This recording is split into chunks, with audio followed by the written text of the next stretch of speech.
ABK Radio, l'interview. Simon Oniri Mokete, bonjour et merci d'être dans ce studio d'ABK Radio. Écoutez, merci beaucoup. Je suis content d'être là et de pouvoir parler de sport. Voilà, il faut dire que le sport, c'est ma vie. Le sport, c'est la passion. Le sport, c'est mon travail. Entre autres, il faut dire qu'avant de continuer, nous venons d'organiser au village Noah, le plus beau village du monde, chez le président de Tara Sport, une compétition de U18 qui a réuni les meilleurs U18. Déjà la suite. On va y aller rapidement. Vous êtes un consultant sportif, Monsieur Simon Oniri Mokete. On va s'intéresser à tout ce qui se passe actuellement du côté de la Fédération camerounaise de football, où c'est pas du tout tranquille, c'est pas du tout la sérénité de ce côté-là, avec tous les différends qui opposent le président de la FECAFOOT au président de club, avec toutes ces dénonciations, avec ces enquêtes ouvertes par la Confédération africaine de football, et comme pour enfoncer le clou, cette décision qui vient d'être rendue par le tribunal arbitral sportif. Qu'est-ce que tout cela vous inspire, Mr. Mokete? Tout d'abord, je tiens à saluer le talent qui a été Samuel Eto'o. Je pense qu'il a fait tellement de bonnes choses pour le Cameroun en tant que joueur pour l'Afrique. Ça a été une fierté en tant que sportif de très très haut niveau, parce qu'il a quand même été au haut niveau pendant plus de 15 ans où il a été vraiment au top. Mais il faut avouer que en tant que manager, il y a beaucoup de couacs et de lacunes. Mais je pense qu'il faut se remettre en question. Mais les décisions sont tout à fait logiques et normales. On le savait qu'on allait aboutir à ça, parce que ceux qui savent un peu, qui suivent un peu le football avec tout ce qui s'est passé là, on savait très bien que on allait aboutir à cette décision, parce que il a fait des choix qui sont incompréhensibles en termes managériels. C'est des fautes qui ne se font plus de nos jours, en fait. Donc c'est tout à fait logique qu'on se retrouve là, parce que voilà. Mais c'est dommage parce que c'est un rendez-vous qu'il a manqué. C'était un rendez-vous, il avait le rendez-vous de sa vie après sa carrière de footballeur, et il a complètement raté ce rendez-vous-là. Mais est-ce que tout est perdu, Mr. Mokete? Vous savez, quand le TAS rend ses décisions, c'est difficile que ces décisions ne soient pas appliquées. Vous êtes obligé de les appliquer. Donc il n'y a pas de contournement possible. Bon, il va les appliquer, il va tout simplement ramener à la maison tous ceux qui avaient été exclus, et puis le travail pourra continuer. J'espère qu'il a cette capacité-là, mais jusque-là, il nous a montré le contraire, qu'il n'est pas un rassembleur. Donc ça serait difficile pour lui aujourd'hui je sais pas, sauf si peut-être que il y a une baguette magique qui serait tapée sur lui. Les hommes changent. Pour qu'il change complètement. C'est ce que nous souhaitons, mais je pense qu'aujourd'hui, le football camerounais a besoin d'autre chose. Le football camerounais, c'est vraiment... Il a besoin de quoi, par exemple? Le football camerounais, c'est quasi le ministère des Relations extérieures. C'est un pan diplomatique pour le Cameroun. Le Cameroun l'a toujours utilisé pour faire sa diplomatie. Et quand on joue avec ça, ça devient très très délicat. Et je pense que c'est ce qui arrive aujourd'hui. Il faut vraiment remettre ce football au centre et qu'il y ait un peu plus d'ordre. J'espère que les footballeurs, les acteurs vont pouvoir se mobiliser après toutes ces sentences-là pour essayer de construire quelque chose. Parce le football n'a jamais été aussi sale. Le football n'a jamais été aussi dans les profondeurs de caniveau. C'est dommage, mais à un moment donné, il faut passer par cette transition-là pour pouvoir reconstruire correctement. Parce que le Cameroun, ça fait 8 participations en Coupe du Monde. Ça fait 5 fois que nous sommes champions d'Afrique. Nous avons gagné la médaille d'or aux Jeux Olympiques. Nos filles ont été 3 fois en finale de Coupe d'Afrique des Nations. Nous avons gagné les Jeux africains. Nous venons de gagner la francophonie.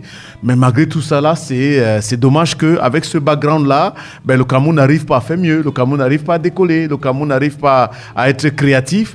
On a, avec le Nigeria, nous sommes des 2 nations qui ont eu plus de joueurs professionnels sur cette terre, mais on n'arrive pas à décoller. Donc, quelque part, il faut poser des choses, faire de vrais diagnostics, et qu'on arrête de prendre des décisions dans la précipitation. On peut lister des cas qui ont été faits qui sont quand même aberrants. Que ce soit la mise à l'écart de la RFPC, l'histoire du corps sportif, la Panthère Dundee, les problèmes avec les membres du comité exécutif, avec des clubs qui sont radiés, avec des habits, des bagarres sur le terrain. On ne pouvait jamais imaginer que sur l'ère de ce président-ci, on allait avoir tout ça. On se disait le foot camerounais allait être vraiment, ça va être du bling, ça va être puissant, ça va être organisé, les sponsors sponsors seront là à l'appel, mais c'est pratiquement. Mais est-ce qu'il n'a pas contraire. aussi beaucoup fait depuis qu'il est arrivé à la tête de cette fédération camerounaise de sport? Mais c'est difficile de voir l'innovation quand il y a autant de casseroles. C'est difficile, ça cache tout.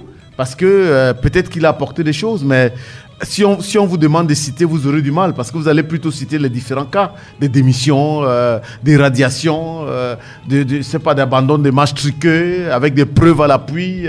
Voilà, c'est ça. On n'en parle même pas. La CAF n'a même pas encore pris sa décision. C'est-à-dire que la CAF est encore en train de mener son enquête, et ensuite, ça sera la FIFA aussi qui va prendre une décision. Et à propos, justement, Mr. Moukete, il y en a qui disent que la CAF n'a pas... Le pouvoir n'est pas habilité à pouvoir s'ingérer dans les affaires de gestion interne de la FECAFOOT. Qu'est-ce que vous en dites? Moi, je vais juste conseiller les Camerounais de faire attention avec les réseaux sociaux. Les réseaux sociaux, 60% de ce que vous lisez, c'est pas bon, c'est n'importe quoi. Celui qui ose dire ce genre de choses a des vrais problèmes psychologiques. Parce que la Fédération africaine camerounaise fait partie de la Confédération africaine. Et il n'y a pas, à la limite, c'est vraiment un non-sens. Et donc, la sortie de l'avocat du président Samuel Eto'o-Fils pourrait être vue comme une provocation du côté de la CAF? Non, c'est depuis bavardage, parce qu'il fallait dire quelque chose, c'est tout.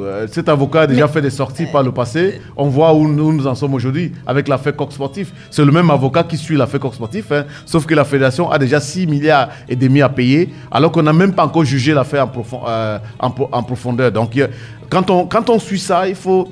Mais est-ce qu'il n'est pas normal de questionner les procédures, justement, parce que ce sont des procédures qui sont remises en cause également dans cette affaire de la Confédération africaine de football qui a été sollicitée par certains acteurs du football, et de découvrir via la page de la Confédération africaine de football que le président Samuel Eto'o-Fils ferait objet d'une certaine plainte déposée par des acteurs du football camerounais, alors qu'il aurait pu être simplement notifié. Est-ce qu'il n'y a pas une question de procédure qui n'ont pas été respectées? Je vais juste vous rassurer, nous sommes en 2023 aujourd'hui. Oui. Nous sommes dans l'ère digitale. Et toutes les structures sérieuses communiquent par leur page. Ils mettent des informations là-dessus. C'est pas une histoire qu'il faut mettre en cachette. Parce que, pourquoi il fallait cacher? Il fallait quand même que le principal concerné soit notifié. Non, pourquoi il fallait cacher? On n'avait pas besoin de cacher. Puisque c'est une histoire qui est là. S'ils ne sont pas d'accord, ils peuvent porter plainte. S'ils trouvent que la démarche de la Confédération africaine n'est pas la bonne, n'est pas la meilleure, ils peuvent porter plainte. Mais il faut rappeler que nous sommes aujourd'hui en 2023. Nous sommes en l'ère digitale. Tout se passe, la plupart des structures passent des informations officielles sur les pages et tout le monde le sait. Donc, très souvent, quand on est surpris, c'est juste une question de perdre du temps où il faut dire des choses. Mais je pense qu'aujourd'hui, moi, je suis très gêné parce que c'est avec autant d'admiration qu'on avait pour le joueur. Et très souvent, c'est ce que les gens font. Nous sommes dans l'émotion. Les gens confondent le joueur qu'il a été et maintenant le président, l'administrateur, le manager. Parce que tout ce que nous avons là comme ça, tout ce que nous avons là sur la table, ça tourne autour du manager. C'est pas le talent du joueur qui est questionné. Là, c'est un manager. On est en train de questionner sa façon de gérer, la façon dont il gère la fédération. Et c'est ça qui est questionné, pas les acteurs de la fédération. C'est pas des gens qui viennent d'ailleurs. Vous avez su Ngakama, c'est le membre du conseil d'administration. Il était membre du conseil d'administration. Que ce soit ceux qui ont porté plainte à travers Henri Dialakouane, c'était l'ancien 4e vice-président de la fédération. Donc c'est pas des membres annexes. Que ce soit les membres qu'il a radiés complètement, les clubs et de tout ça, Pantin du D, qu'on a réinstallé. La LFPC qui avait déjà obtenu une sentence favorable pour être rétabli dans ses fonctions. Quand il est arrivé, il a mis la LFPC de côté. Donc, c'est des gestions managériales qui posent des vrais problèmes parce que le TAS ne peut pas rétablir la LFPC et dès que vous arrivez, vous mettez encore la LFPC de côté. C'était clair que ça allait revenir. Même si, je ne sais pas qu'est-ce que les avocats lui parlent pour qu'il puisse les suivre. Je ne comprends pas parce que vraiment, c'est quand même questionnable. C'est vraiment questionnable. Et donc, en ce qui concerne cette affaire, Samuel Eto'o-Fils, qui est donc le président de la Fédération camerounaise de football, là, vous avez parlé de ce canal moderne qu'on peut désormais utiliser, qui est la publication des informations via sa page. Mais jusqu'aujourd'hui, on ne sait pas qui sont ceux qui constituent les acteurs du football camerounais qui ont déposé cette plainte contre le président Samuel Eto'o-Fils. Qui se cache derrière ce nom global qu'on présente comme étant acteur? Acteur, c'est qui? Acteur du football camerounais, qui est dans les acteurs du football camerounais? Quand on suit l'actualité du football camerounais ces derniers temps, M. Ndialakwan vous a dit avec le groupe, avec Ndialakwan Academy, qu'il a déposé plainte au niveau de la Confédération africaine, au niveau de la FIFA. Donc, tout ça là, c'est quand même bizarre parce que tout le monde le sait. Il a annoncé, il s'est pas caché. Et aujourd'hui, vous avez une bonne partie des présidents de clubs, de l'élite, qui sont en guerre contre lui, ou c'est lui qui est en guerre contre eux. Donc, je pense qu'il faut vraiment qu'on passe à autre chose. Cette ambiance, cette atmosphère autour du football camerounais n'arrange pas le football. Autre chose, c'est quoi? Mr. Mokete. Dans quelque chose de plus structuré, une FECAFOOT qui rassemble, qui mobilise, qui rassemble ses acteurs et qu'on essaie de poser des vraies questions sur la table et que tous ceux qui ont des griefs, tous ceux qui sont partis en bataille et en tension, tout ça contre la fédération se retrouvent et qu'enfin on essaie de parler. L'État a essayé d'arranger, l'État a essayé d'organiser, mais je pense que l'obstination de la gestionnaire du FECAFOOT aujourd'hui a posé beaucoup de freins. Et ça, c'est dommage. C'est pour ça que l'État s'est retiré. Vous avez bien vu, l'État ne s'émix plus dans les affaires de la FECAFOOT, mais c'est un choix. Les gens doivent se poser la question. C'est pas parce que l'État est bête, c'est pas parce que l'État n'a pas envie. Ça veut dire que l'État a compris que ça serait compliqué avec lui de pouvoir construire. Pourtant, l'État a vraiment accompagné. S'il y a un footballeur à qui l'État a tout pardonné et pratiquement tout donné, c'est lui. Et ça, je constate l'embarras de l'État aujourd'hui par rapport à tout ce qui arrive comme affaire. Il faut que les gens mettent les émotions de côté. Parce qu'on est toujours en train de dire, oui, le joueur, il a fait ceci, le joueur. Non, là, on est sur la gestion, pas d'émotion. Il faut regarder des choses froidement et comprendre que les choix, les décisions managériales ont été prises vraiment dans la précipitation et sans stratégie. Et ça, c'est très embêtant. Mr. Mokete, est-ce que vous êtes un acteur du football, vous vous intéressez à la question sportive depuis plusieurs années. Est-ce que vous pensez que s'il fallait reconstruire le football camerounais, ce sera avec le président Samuel Eto'o-Fils à la tête de la FECAFOOT? Pas forcément avec lui. Avant lui, la FECAFOOT a existé. Avant qu'il n'arrive là, il est là que depuis moins de 2 ans. Il peut rester et puis on aboutit au résultat qu'on souhaite. Non, c'est pas une question qui doit rester. Il a des soucis avec la justice. Il a des soucis avec la CAF. Il faut que tout ça, s'il est blanchi, bien sûr, il va revenir. Je vais juste vous rappeler, Platini, c'était un joueur planétaire, mais ça n'a pas empêché que la justice le met de côté. Et que lui-même, dès qu'on a entamé toutes ces procédures au niveau de l'UEFA, il était obligé d'abord de se retirer. Donc, ce serait peut-être préférable également que le président de la FECAFOOT le fasse, qu'il démissionne. L'idéal serait que le président de la FECAFOOT se retire. Oui. Moi, c'est ce que je lui conseille fortement, parce qu'il faut qu'il se retire d'abord. Et puis, il se met de côté et met à la disposition. Et gère toutes ces histoires qui sont là. Et qu'après, s'il est blanchi, qu'il revienne, qu'il laisse la place à sa première vice-présidente, selon les statuts de la Fédé. Et puis après, il va gérer toutes ces histoires-là. Parce que c'est pas bon. C'est tellement nauséabond, toutes ces histoires autour de lui, autour de sa gestion.